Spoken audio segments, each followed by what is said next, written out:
저희가 이제 요 부제가 있어요, 책에. 책의 부제가, 콘텍스트를 품고 다시 텍스트로. 네, 그래서 뭐 텍스트 콘텍스트 하실 얘기가 뭐 리터러시나 또 인문학이나 또 국어과 분들은 아, 텍스트 콘텍스트 이거지.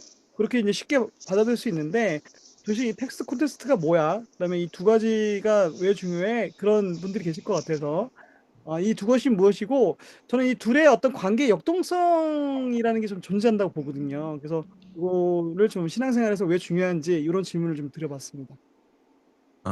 네. 텍스트는 뭐 저희 신앙과 이 맥락에서는 텍스트는 어쨌든 성경 본문이고 컨텍스트는 그 본문이 적용되어지는 상황인 거잖아요. 근데 저희가 흔히들 생각하기는 본문을 먼저 잘 이해하고 나서 그 본문 말씀을 우리 상황에 적용한다. 이게 이제 텍스트하고 컨텍스트의 어떤 관계로 여겨지는데 저는 그거 말고 또 하나의 역동이 있다는 생각을 하는데요. 그게 뭐냐 하면 맥락이 우리의 상황이 본문을 다시 들여다볼 수기를 요구한다. 그리고 다시 들여다봤을 때 내가 미처 생각하지 못했거나 혹은 거기 있었는데 내가 잘못 알고 있었다거나 그런 것들을 다시금 재발견하고 혹은 본문의 원래 뜻 혹은 내가 오해했던 뜻, 원래 뜻을 찾게 하거나 오해했던 뜻들을 교정하게 만든다. 라는 생각을 좀 갖게 됩니다. 그래서 일방적인 텍스트에서 컨텍스트로만 가는 적용뿐만 아니라 우리 상황이 본문을 다시 보는 눈을 열어주기도 한다. 그런 면에서 우리가 상황을 잘 이해하고 상황 가지고 씨름하는 건 굉장히 본문을 이해하는 데도 중요하다라는 생각이 드는데요. 제가 이제 예전에는 성경 인물 누굴 좋아하냐라고 말하면 이제 겁도 없이 욥 이렇게 대답을 했었거든요. 근데 이제 요새 제가 꽂힌 사람은 누구냐 하면 고넬료예요. 오, 왜냐하면 고넬료의 사도행전 10장 이야기가 베드로가 자기가 알고 있었던 신앙의 틀을 깨게 되는 새로운 맥락을 제공해 준 사람이거든요. 그러니까 그 베드로가 자기가 갖고 있었던 성경과 신학에 대한 이해가 있었잖아요. 부정한 짐승을 절대 먹어서는 안 된다. 세 번이나 하늘의 소리가 들렸다 하더라도 안 먹고 버티는데 그에게 주어진 새로운 세상이 있었던 거죠. 고넬료가 보내준 사람들이 만났을 때 이게 내가 만나야 되는 새로운 맥락이구나. 라고 이제 가게 됐죠. 근데 갔더니 그 맥락은 자기가 생각했던 것보다 더 험했어요. 음, 이방인 혼자만 있는 게 아니라 고넬료와 고넬료의 친구와 고넬료의 친척들이 같이 있었습니다. 그러자 이제 이건 이미 다 읽었던 얘기 여기 나오는 예, 얘기죠. 제가 길게 지금 길게 할 필요가 없네요 오늘. 딱 그 얘기입니다. 그래서 그곳에서 베드로는 자기의 신학과 세계관이 깨져. 근데 그게 깨지게 되는 이유는 계기는 뭐냐 하면 고넬료와의 만남이라는 새로운 맥락이었고 그 맥락을 하나님께서는 사용하셔서 더 근원적인 모든 사람이 하나님 형상이라는 사실을 깨닫게 만드는 거죠. 이 책 얘기를 이제 이미 아시니까 그거 말고 이제 그러면 제가 최근에 쓴 팔복 얘기를 빌자면 팔복은 예수님이 하시는 얘기 패턴이 반복되는 게 있거든요. 너희는 이렇게 들었으나 나는 이렇게 말한다. 그렇죠. 음, 분명히 이 사람들이 알고 있는 성경 이해가 있지만 예수님께서는 성경을 늘 새롭게 읽어야 된다고 얘기를 하시는 거죠. 근데 새롭게 읽게 되는 그 도전은 맥락에서 오게 되는 것 같고요.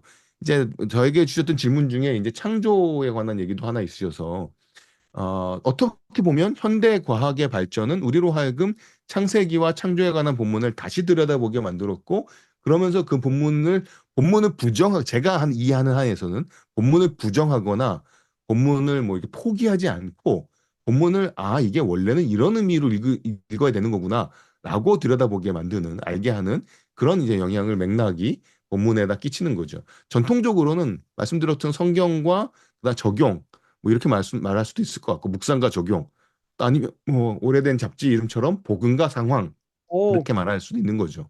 그게 이제 텍스트와 컨텍스트라는 말이 굉장히 어렵게 들릴 수 있지만 사실은 우리가 그동안 많이 접해왔던 그렇죠? 그러한 어떤 역동을 담아내는 표현이라고 저는 생각하는 것 같습니다. 예. 참고로 보험과 상황은 저와 교수님을 처음 만나게 해준 잡지.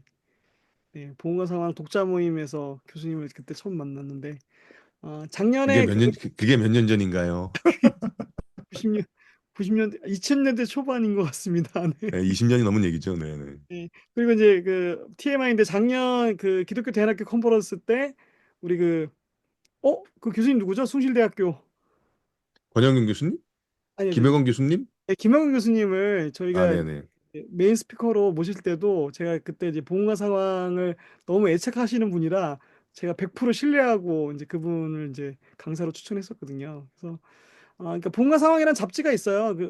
저는 이제 학교에서 이거 나비쌤이 아마 나비쌤도 읽고 계시니까 저는 이제 본과 상황을 학생들한테 읽게 했어요. 그래서 제가 이제 집에 있는 그 과오를 다 학교 도서관에 비치해 놓고 거기서 그 책 읽게 하면서 기독교 세계관하고 진로 교육을 그걸로 했습니다. 거기서 이제 너희들이 멘토를 한번 찾아봐라. 워낙 다양한 영역에 있는 그런 기독교인들을 소개하고 있어서 그렇게 이제 수업에도 이제 활용을 좀 했었던 책인데요. 음, 본과 상황 단어를 여기서 들으니까 또 감회가 새롭고 내일 우리 이범진 편집장님한테 전화 한번 드려야겠습니다. 근데 사실 그 본과 상황의 창간사도 제가 기독교 세계관 유도에 실었는데요. 거기에서는 어떤 표현을 이반열 교수님이 쓰시냐 하면 복음으로써 상황을이라고 해서 이 복음이 상황을 변화시킨다라는 약간 한쪽으로의 영향을 더 강조하시거든요. 상황으로서 복음이 아니라 복음으로써 상황이라는 표현을 쓰시는데 근데 저는 이제 텍스트와 컨텍스트를 이 책에서 얘기할 때는 텍스트를 읽고 컨텍스트에 적용한다는 것뿐만 아니라 방금 말씀드렸던 것처럼 컨텍스트가 텍스트를 다시 읽게 만드는 그런 동인이 된다. 제가 이제 이 책에서 본문들을 뭐 이거 감사히 읽어주실 때 요렇게도 읽을 수 있구나 하는 생각들 혹시라도 하셨다면 저도 이제 그렇게 읽게 되는 어떤 동력 혹은 추동 이 힘이 이 주변의 상황에 대한 고민이 있었기 때문인 거죠. 음, 그래서 우리는 성경을 읽을 때 이 상황에 대한 고민을 품어야만 되고 품을 때 본문의 어떤 놓쳤던 것들이나 새로운 부분들이 열릴 수 있다. 요게 이제 텍스트 콘텍스트 가지고 제가 드리고 싶었던 말씀이었던 것 같습니다. 네. 채팅방에 질문 올라왔는데 나그네 목사님 언제 오셨어요? 직접 질문해 주시죠. 지금 또 네. 제가 아까 위에 질문을 했었는데요. 죄송해요. 예, 우리 데니 쌤이 먼저 하셨군요. 네, 먼저 네. 해주세요. 아, 그러니까 그 한번 이제 큐티를 하는 다양한 방식들이 잖아요. 근데 이제 뭔가 이렇게 나의 상황에 대해서 기도를 깊이 하고 그리고 그 상황에 대한 어떤 하나님과의 그 깊은 그 어떤 대화를 통한 상황에 대한 깊은 묵상 후에 말씀을 읽고 그 말씀 속에서 상황에 도움이 되는 또 상황에 대한 어떤 메시지를 발견하고자 하는 그런 어떤 목적을 가지고 성경을 읽는 것을 굉장히 위험하다고 하시면서 네. 저에게 그 큐티는 그렇게 하는 것이 아니다라고 이제 조언을 해주셨던 목사님이 있어서 그렇다면 이제 그 전상민 그 원장님 교수님이 말씀하시는 컨텍스트에서 그 음, 컨텍스트를 품고 텍스트를 본다라는 그것과 이것과에는 어떤 차이점이 있을까요? 분명히 다를 것 같거든요. 그분이 말씀하시는 그 위험한 그 주관적인 성경 해석이라고 해야 할까요? 뭐 약간 네. 그런 위험이 있다라고 말씀하시는 분들에게는 혹시 뭐라고 말씀하실 수 있을까요? 두 가지 양가적인 생각이 좀 드는데요. 일단 하나는 위험하긴 한데 필요하다는 생각이 들긴 하고요. 근데 이제 또 하나는 그게 이제 위험하다고 생각하시는 이유는 본문을 읽을 때 내가 상황을 가지고 본문으로 간다라는 게 위험하다기보다는 본문 자체를 읽어내는 훈련이 잘 되지 않았기 때문에 위험하다고 말씀하시는 것은 아닌가라는 생각이 들거든요. 그 얘기 뭐냐면 내가 상황을 붙잡고 본문에 들어가는 것이 위험하다면 그것만큼이나 상황이 없이 본문을 그냥 읽는 것도 위험한 거예요. 어떻게 보면 내가 훈련이 안 돼 있다면. 그렇죠. 음, 그래서 방금 여기서 말씀하셨던 것처럼 상황에서 본문으로 가는 거의 위험성을 극복하는 것은 이 음, 방향을 포기하는 게 아니라 본문을 내가 잘 읽는 것을 더 훈련함으로써 그 위험을 극복할 수 있는 게 아닌가 음, 라는 음, 생각이 좀 드는 것 같습니다. 그래서 아까 그 원래 그 목사님이 큐티에 관해 지적하셨던 위험은 존재하는 것 같은데 그 위험의 존재의 지점은 컨텍스트에서 텍스트로 들어가는 방향의 문제가 아니라 어차피 텍스트를 다루지 못하는 음, 상황이 더 위험한 거 아닌가. 그래서 음, 내가 텍스트를 잘 읽고 그거를 적용한다고 하지만 그런 방향에서도 텍스트가 안 읽히는 거죠. 음, 그래서 뭐 제 얘기라서 좀 죄송합니다만 제가 텍스트에서 컨텍스트 텍스트에 들어갔다고 했을 때 제가 그걸 과감히 해볼 수 있었던 건 어쨌든 저는 텍스트를 읽는 훈련을 받은 사람이잖아요. 음, 그러다 보니까 그걸 조금 더 과감히 하고 뭐 굳이 말하면 좀 덜 위험하게 보였다고 할 수 있을까요? 뭐 그런 느낌이 좀 드는 것 같습니다. 그래서 본문 자체를 잘 읽는 연습을 하는 건 필요하다. 근데 이제 이게 제가 최정원 교수님이 하시는 말씀이 본문으로 돌아가자라는 말이 까딱 잘못하면 정말 상황을 다 잊어먹고 본문에만 매몰되는 일들이 생기잖아요. 본문에 있는 훈련을 한다는 것 자체가 그건 그야말로 도피일 가능성이 높아서 이 내가 본문을 잘 읽는 훈련하는 것조차도 사실은 상황에 대한 이해와 상황에 대한 어, 답을 얻기 위한 혹은 이 역동을 위해서라는 근본적인 어떤 목표나 이유를 놓치지 않았으면 좋겠다라는 생각이 좀 드는 것 같습니다. 그렇다면 이제 저희는 기독교사니까 그 네, 교육의 차원으로 봤을 때는 어쨌거나 아이들에게 컨텍스트로 들어가기 전에 네. 텍스트를 더, 그러니까 텍스트에 대한 이해를 더 집중적으로 이렇게 훈련하는 것이 선행되어야 하는 걸까요? 아니요, 근데 그렇지는 않은 것 같습니다. 왜냐하면 그 어떤 레벨에서든지 간에 컨텍스트에 대한 관심이 텍스트를 예민하게 보게 만들고 내가 놓쳤던 부분을 볼 수 있게 만드는 힘은 분명히 있는 것 같거든요. 그러니까 예를 들어서 지금 딱 아주 정교한 예는 떠올리지 않습니다만 예를 들어 주변에 예를 들어 아파서 힘들어하거나 주변에 어, 하나님에 대해서 그 뭐라 그럴까요? 신앙에 대해서 회의를 갖고 있는 친구를 안다. 그렇죠? 그러면 그런 나의 맥락의 이 맥락이 시편 73편 같은 걸 읽을 때 훨씬 더 절절하게 음. 이 세상에서 악인이 어, 평안을 누리는 걸 보면서 신앙의 회의를 누리는 시편을 읽을 때 훨씬 더 실감나게, 훨씬 더 공감되게, 그리고 이런 친구를 알기 전과는 다르게 이 본문에서 이렇게 튀어나오는 메시지들이 있을 수 있을 것 같거든요. 그래서 이건 같이 가야 되는 것 같습니다. 그러니까 이거를 어느 정도 올려야만 이게 가는 게 아니라 서로 서로 조금씩 이렇게 올라가는 것인 것 같아서요. 나중에 쓰셨던 질문 어떤 질문하고도 맥이 좀 비슷한 것 같은데 하나 먼저 해결하고 그 다음 거 가는 게 아니라 동시적으로 이렇게 같이 올라가야 되는 게 아닐까 하는 생각이 좀 드는 것 같습니다. 음.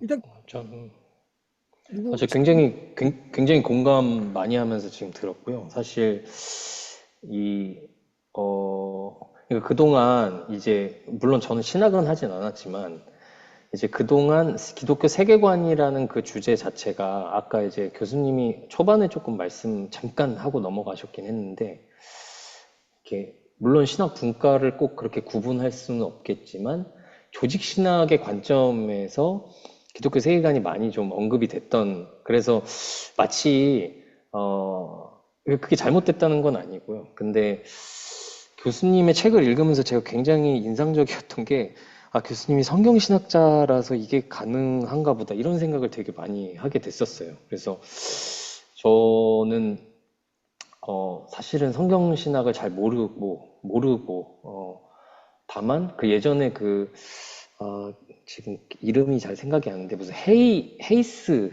헤이스라는 헤이즈요. 맞습니다. 예. 네네네. 그분 책을 읽으면서 제가 느꼈던 게 야, 이게 이분들에게 굉장히 맥락이 중요하구나. 이 성경신학을 하시는 분들이 그 시대적인 어떤 맥락. 그런데 중요한 거는 제가 더 굉장히 그 특징적으로 봤던 거는 맥락이 중요하다고 해서 본문을 분석하는 데 있어서 결코 이게 본문을 정말 너무 어렵더라고요. 사실 저한테는. 근데 이제 하시는 방법들을 보면서 그래서 저는 지금 그동안의 어떤 기독교 세계관에서 드러나는 그런 문제들이 사실은 많다고 봐요. 많다고 보지만 이게 또 다른 어떤 좀 뭐랄까, 이 충돌을 일으키지 않을까 지금 와서 마치 아까 처음에 말씀하셨던 이게 약간 모더니즘적인 그런 우리가 가졌던 그런 사상과 생각들과 지금 현재 우리가 추구하고자 하고 그리고 좀 더 필요하다고 보는 포스트 모더니즘적인 그런 어떤 생각들이 또 다른 좀 전쟁을 일으키지 않을까 이런 생각이 사실은 제 안에는 좀 많아요. 왜냐하면 저는 이제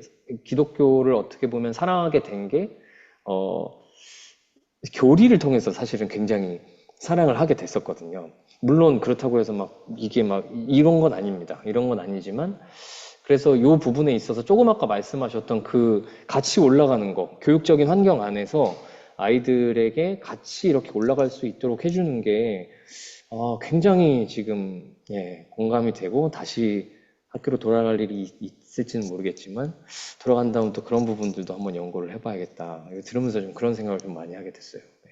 음, 네, 제가 조직신학자는 아니어서 조직신학에 대해서 뭐라고 하긴 좀 쉽진 않습니다만 방금 말씀하셨던 얘기를 들으면서 제가 방금 맥락과 본문의 이 상호적인 올라가는 걸 얘기를 했잖아요. 근데 거기에 굳이 말하면 세계관 혹은 신학이라는 것도 또 하나의 층으로 이렇게 얘기해 볼 수 있을 것 같습니다. 왜냐하면 성경을 읽는 거는 사실은 굉장히 열린 세계인 거죠. 근데 그게 전달이 되고 이해가 되고 적용이 되려면 약간은 체계적인 것들이 필요한 거죠. 그게 이제 조직신학적인 체계인 거고 우리가 이제 기독교 학교 맥락에서는 보통 세계관이라는 표현을 많이들 쓰시는 것 같은데 약간은 정리되는 게 필요하잖아요. 근데 성경은 사실은 그렇게 정리되어 있는 글들은 아니거든요. 그러니까 본문을 읽고 제가 약간 정리하고 제 주제를 가지고 이렇게 해서 이게 띠이 보이는 거지.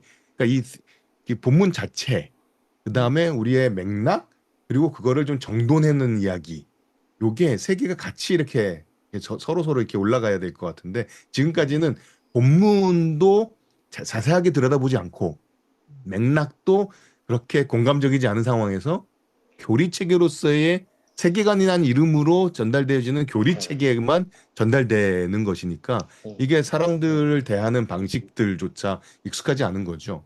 그러니까 그런 얘기를 쓴 글이 있거든요. 그러니까 한국에서 기독교 세계관을 고민했던 이유는 뭐냐 하면 세상 속에서 그리스도인들이 소통하고 함께 살아가고자 했던 그런 마음이 있을 텐데 소위 말하는 이혼론의 극복인데 그게 이혼론이 극복이 잘 안 되고 혹은 통합이 잘 안 되었던 건 이론이 문제가 아니라 그리스도인이 다른 사람과 어떻게 살아야 되는지 삶의 방식을 모르기 때문이다. 왜냐하면 다른 사람과 만나서 대화를 하고 이야기해 본 경험이 없기 때문이다.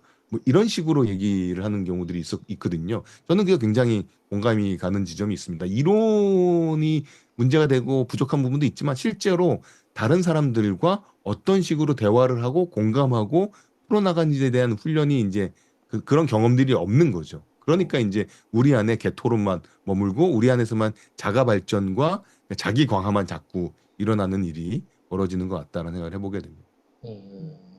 그, 어, 가벼운 질문인데요. 저는 이제 교수님 책이 성서유니온에서 출간됐던 게 또 의미가 있는 것 같아요. 왜냐면 우리나라 큐티하면 성서유니온 아닙니까? 네, 그 그렇죠. 그건 맞습니다. 성서유니온에서 교수님들의 책이 나왔던 게 의미가 있을 것 같은데, 아까 이제 댕이 쌤이 질문한 거에 대해서 그 출판사하고 그런 거에 대한 좀 걱정은 좀 없으셨나요?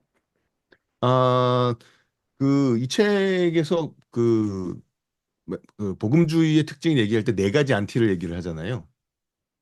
그렇죠. 한국 복음주의 혹은 사실은 북미까지 얘기해서 네 가지 안티. 그렇죠. 그러니까 반진화, 반공산주의, 그다음에 이슬람, 그다음에 반동성애.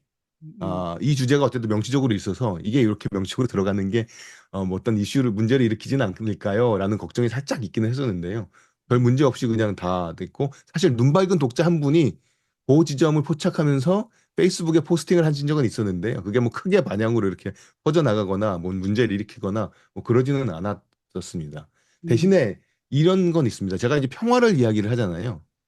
그러니까 어떤 체제한 거 말고 평화를 이야기한다는 것 자체가 이게 좀 약간 의심의 눈초리를 받게 되는? 아, 근데 그건 굉장히 속상한 일인 거죠. 그렇죠. 그렇죠? 예수님 예. 평화의 왕이신데. 네, 근데 예수님 평강의 왕이지 평화의 왕이 아, 아니셔서 그렇군요. 내 마음에 주시는 건 평안이지 평화가 아니어서 이 아, 어, 평화라는 말을 쓰면 그래서 북한하고 잘하자는 얘기냐? 이렇게 바로 즉각적인 반문을 받게 돼요. 평화는 굉장히 정치적인 단어로 물론 정치적인 함의가 있는 단어입니다만 한국 맥락에서 그 단어가 갖고 있는 이 뉘앙스가 너무나 이렇게 냉전적이어서 네. 그런 식의 반응, 평화라는 말을 하는 것 자체가 이제 어떤 저항 내지 불편함을 일으키기도 하고 또 어떤 그나마 좀 순한 경우는 뭐 가톨릭이에요? 뭐 이런 식의 답을 받는 경우. 네. 그냥 평화라는 말은 가톨릭의 용어로 많이 접하는 거죠. 평화 다른 평화 사대단. 방송도 그렇고 평화 방송도 그렇고 네. 개신교 맥락에서 평화란 말은 거의 사실 안 쓰죠. 개혁 개정의 번역어 때문이라도. 아, 그렇군요. 네, 저도 네네. 말씀하세요. 네. 이 상황에서 제가 이 말씀 드린 게 맞는지 모르겠는데, 저는 이제 교육 현장 공교육에 있다 보니까 저야말로 이 교수님의 책을 온몸으로 살아내는 느낌이에요. 정말 경계에 있는 느낌이고, 근데 실제로 저는 저 스스로 그렇게 얘기하기를 이제 교육 과정의 이단화라고 저는 얘기를 하고, 네, 공교육에서 흔하게 말하는 것들을 제가 따르지 않는데, 이제 그거를 설득하는 과정에 당연히 부딪힘이 있고, 근데 그랬기 때문에 완충작용을 하는 역할에서 조금씩 적용을 했을 때 결국은 해봤을 때 좋았다. 이제 이런 반응들을 얻어내는 게 우리가 해야 될 어떤, 이제 소위 말하는 통일 개념인 것 같아요. 근데, 저는 이 책이 좋았던 게, 결국은 제가 옳은 것을 누군가에게 설득하기 위해선 과정이 필요하고, 큐티의 문제도 저는 개인적으로 우리가 배워왔던 그 객관주의 중심의 교육, 그러니까 팩트만 배웠던 그 교육과 분절된 교육 때문에 큐티도 나 혼자 해야 되는 게 어려웠던 것 같아요. 그러니까 내가 한 큐티를 옆 사람과 함께 나누고 그분들에게 배울 것들은 배우고 비판은 듣고 이런 훈련들이 우리 역사상 없었고 또 제가 역사에 관심 많다 보니까 이제 5학년을 가르치고 있어서 이제 역사를 1년 동안 가르치고 좀 제가 태백산맥을 좀 관심 있게 읽다 보니까 저는 북한 사람들이 이해가 됐어요. 그리고 이데올로기의 어떤 반목의 상황이 너무 잘 이해가 됐고, 그러니까 결국은 왜 그런 행동을 했는지에 대한 근본을 들여다보고 나니까 결론은 그 사람의 아픈 지점을 건드려줄 수 있고, 근데 그 지점을 내가 공감하고 나니 나도 사실은 근데 이런 입장일 수밖에 없어라는 아이 메시지를 할 수 있고 이게 상담 기법에 대해서 중요하잖아요. 그러니까 나의 말을 했을 때 상대방도 나의 말을 하는 것에 공감할 수 있는 그 한 개인의 역사, 왜 그렇게 큐티를 할 수밖에 없었고 왜 그런 생각을 할 수밖에 없었는지 그 사람의 인생을 우리가 거슬러 함께 올라가면 우리가 공감할 수 있고 다시 우리가 왜 대립했는지에 대한 문제를 출발점을 다시 이제 진단할 수 있는 좀 경험이 있어야 됐는데 우린 역사상 일제시대 이후로 일방적인 직접 교수법과 그다음에 논쟁이 너무 많았고 그게 이데올로기적인 논쟁이다 보니 해결할 수 없었는데 그 상태에서 급진적인 현대화가 이루어졌다. 저는 이렇게 결론이 좀 내려졌어요. 그래서 우리는 어쩔 수 없이 이 논쟁에 던져질 수밖에 없고 그 던져진 논쟁 속에서 우리가 서로 화해하고 협력하고 통일을 이루어내기 위해서는 결국 성경에서 말하는 공동체 그리고 공동체를 잘 구현해내기 위한 실천적인 방법이 이제 약간 철학적인 기초에 이제 이 교수님의 책이 저한테 너무 힘이 됐었고, 그래서, 지금 당장의 문제가 아픈 게 맞고, 그래서 아픈 걸 우리가 먼저 믿은 자로서, 그리스도인으로서, 우리는 말씀과 기도를 사용할 수 있는 힘이 있잖아요. 그래서 상대방을 기다려주는 것. 그러니까 이게 먼저 선행이 되면 저희가 점점 경계로 갈 수 있게 그 사람들의 이제 그 자리에 내가 발을 들일 수 있는 기회를 얻을 수 있고, 그 기회를 얻으면 조금씩 그 사람들에게 얘기해보고 또 어려우면 멈춰주고 그러니까 이런 좀 시간은 걸리지만 예수님이 하셨던 그 1대1의 방식으로 공동체적인 방식으로 초대교회 방식으로 돌아가는 것 저는 이거에 대한 묵상을 사실 최근에 많이 하고 있고 그래서 저희가 토론 문화가 되게 어려워요. 실제로 아이들이 발표를 너무 힘들어하고 내 생각 말하는데 문장이 짧고 그래서 어려우니까 시간을 충분히 주고 아이들한테 1년 동안 훈련을 했더니 되는 거예요. 그러니까 결국은 우리가 너무 빠른 성장 때문에 얻을 수밖에 없었던 피해들, 빨리 결과물 도출되지 않으면 불안하고, 근데 우리가 충분히 시간을 갖고 논쟁하고 토론하고 이렇게 얘기를 나누면 되는데, 그거에 대한 불안감이 우리 국민의 기저에 되게 많구나. 그래서 저는 그거에 대한 용기, 사실 저는 현장에서 이렇게 수업을 하지만, 어, 굉장히 많은 공격을 받아요, 실제로. 많은 아, 공격을 받고, 어, 불가능하다. 너무 이상적이다. 그래서 한 해 살이로 끝나는 경우가 많아서 제가 안타깝고, 이제 그래서 저는 이 기독대한 학교에 계신 선생님들이 너무 부럽기도 하고, 또 반면에 틀이 되게 자유롭다라는 저는 약간 공격이 있다 보니까 더 이제 강한 틀에 있어서 그런가 봐요. 근데 어쨌든 무엇이 옳다 하기보다는 결국 우리가 서 있는 이 자리에서 각자가 해야 될 전쟁들이 있기 때문에 어떤 논쟁과 치열하게 해결해야 될 그 문제의 지점을 우리 끊임없이 부딪히는 걸 힘들어하지 않았으면 좋겠고 어려워하지 않았으면 좋겠다. 이런 마음으로 저는 좀 버텨내고 있는 것 같고 그거에 저에게 용기를 주었던 책이기도 해서 저는 네, 공감이라는 키워드가 참 중요하지 않을까. 네, 그래서 지금 많은 이슈들도 왜 그분들은 그런 행동을 할 수밖에 없었고 또 사실 영화 미션이라는 것을 보면 결국은 단체로 항의하는 집단도 개인이 이제 항거하는 사람도 모두가 그냥 하나님이 사용하셨더라고요. 그래서 그런 관점에서 봤을 때 하나님께서는 지금 우리 현장에 있는 벌어지는 모든 일에 어떤 메시지를 주기를 원하시는지를 좀 생각해 보면서 이야기를 나누는 이런 자리가 참 많은 게 저는 너무 좋은 것 같고 거기에 좀 힘이 되는 책이 지금 교수님의 책이지 않을까? 좀 이렇게 얘기를 듣고 나니 좀 그렇게 좀 결론이 났던 것 같아요. 네. 그 빛날샘 교회 참 좋은 교회 신앙 공동체일 것 같아요. 저요? 네, 좋습니다. 만약 그 교회가 기독교 학교를 하고 있다면 되게 네, 훌륭한 학교일 것 같습니다. 네, 그렇습니다. 그 교장 선생님이 계시기 때문에. 네. 네. 교수님 혹시 지금 질문에 대한 답변은 다 끝나신 거죠? 다음 네, 넘어가면 지금 뭐 컨텍스트였으니까요. 네. 네. 그 다음 그러니까 질문은 네. 네, 나그네 목사님 질문은 보니까 마지막에 해야 될 것 같아서 오늘 말고 지금 계시면 직접 드리려고 했는데 이 질문은 저희가 마지막에 약간 좀 실천과 좀 마무리하는 질문에 가까워서 저희가 다음에 넘기도록 하겠습니다. 네, 죄송해요, 나그네 목사님. 억울하면 마이크 키세요. 네, 그럼 다음 질문 들어갈게요.